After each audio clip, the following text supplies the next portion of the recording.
So we're just going to talk about the boat a little bit. We fished out of a canoe all year last year. So we actually sold the canoe last fall. We picked up this gem in the winter time. We gutted it right out. It came with the motor, came with a different Minn Kota trolling motor, which is actually in the back. We just put that Minn Kota Power Drive V2 on the front. It's a 45-pound thrust. It moves the boat around like nothing. We used it the other day. We just installed it for the first time. We'll talk about that in a second. I do have a 1986 Mercury 9.9 two-stroke on here. With me and my girlfriend on the boat, moves us perfectly, works great. It's a good old reliable motor. Just got these rod holders on Amazon last night. They're only 44 bucks for the pair of them. So we're gonna try doing some trolling. That's kind of a little bit out of my realm. I'm more of a bass fisherman, but we've been catching the walleye lately, and I think we're gonna slow it down, do some jigging, maybe a little bit of trolling. So I got the new rod holders last night. Got those jigs. We're gonna try those out this weekend. I just have this solar panel is charging a 12-volt battery under the seat here, and that's just to charge our batteries for our cameras, and eventually I'm going to be running an aerator for a custom live well that I want to build on this boat, but I'm still undecisive on that, and that's in the planning. I do have a couple coolers I picked up to try and convert one into like a cooler live well or something like that. We did put the Bimini top on. First day out, it was hot as hell. We ran home, looked on Amazon, found this Bimini top. It's been a lifesaver being out on the water. You can stay out there for a lot longer than you could without it. Now over here, I built some ABS rod holders, and they work good when it's just two of us on the boat. The odd time I lay the rods down, just easier to walk on. The decking was already here. We removed all the boards. I replaced the plywood on the back seats. There was no compartments on this boat other than the battery compartment up here. That one battery is just for the trolling motor only. Everything else runs off the accessory battery, including the fish finder. And that's a Garmin Striker 4. With these lids, I cut them out, and they work good, but they do have some flaws. If you step on them, you'll go right through them. So I definitely have some improvements to make. We redid all the carpet on the flooring here. So we just bought this new trolling motor the other day. I bought it used on Marketplace. Great deal.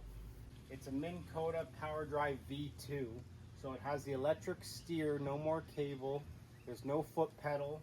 It's actually a very strong trolling motor. It does 45-pound thrust, moves the boat around like crazy.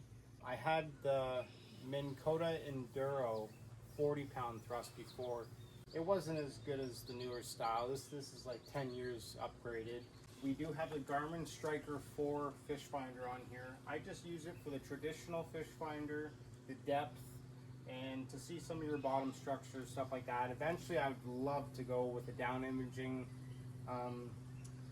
fish finder, but obviously that's a lot more expensive than one of these units. I recently just bought this Scotty transducer mount, and it just mounts to the bow of your boat, and it's fully adjustable to move your transducer, because my last transducer was able to mount to the trolling motor. I like the transducer on the front because we're working a lot of shorelines and stuff like that, where traditionally you put the transducer on the rear, and that's a spot that you've already passed over.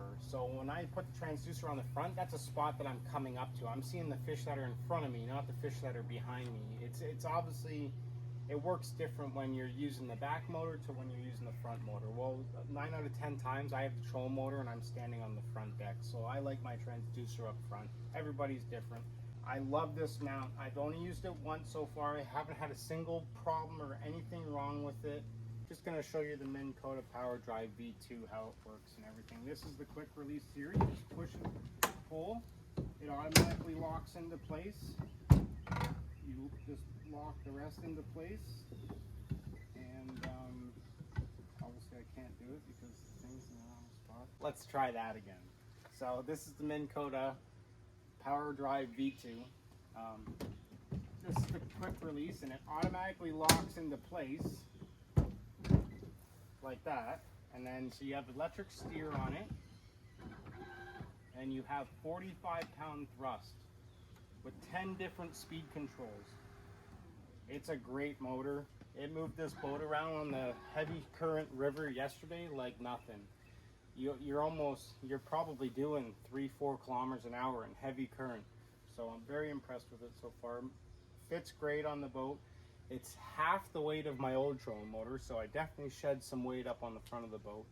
You don't need to worry about a guy's electrical mess at the front of the boat, all right? They give you too much darn wire with all the connections, so I just tie it up and throw it in the front, all right? Don't even look at it.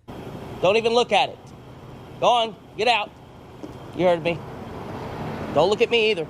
So I'm just going to talk about a few things that I personally like to have on the boat and carry, and you need to carry at all times on a small boat like this anywhere in Ontario. I like to carry multiple anchor lines. I just have a small anchor here. I have a big anchor under the seat there. I have multiple tie-off ropes. I have my tool set. I have flathead screwdrivers, 10mm wrenches, pretty much a flathead, a Phillips, and a 10 mil. You can fix anything on that Mercury motor. I do like carrying jumper cables with me, courtesy of my next door neighbor because she melted the last that I had. But yeah, so I like carrying that stuff. Don't forget your pliers, all right? Always have the pliers with you, all right? And then when you're done with them, as soon as you're done taking that hook out, put them right back, or they're gonna end up in the bottom of the lake or the river, wherever you guys are fishing. So that's not very fun when you're looking to pull a hook out and your pliers are gone. Well, most likely they're in the water. And a few more things that you legally need to have on any motorized pleasure craft on water. You need a marine fire extinguisher, safety kit, life jackets for everybody that's on the boat. You need the whistle. Make sure your batteries are charged in your flashlight, because if that flashlight does not work when you get pulled over, 9 out of 10 times you're getting a ticket on the water. So on this side of the boat, I have the tucked away 20-liter fuel tank. Fit in here myself, ran the fuel lines out because you want the walking room. You don't want to be tripping. So it's nice to have the fire extinguisher right beside the motor fuel tank. So that's why I mounted it at the back. You got all electrical going on back here, so it's very good to have.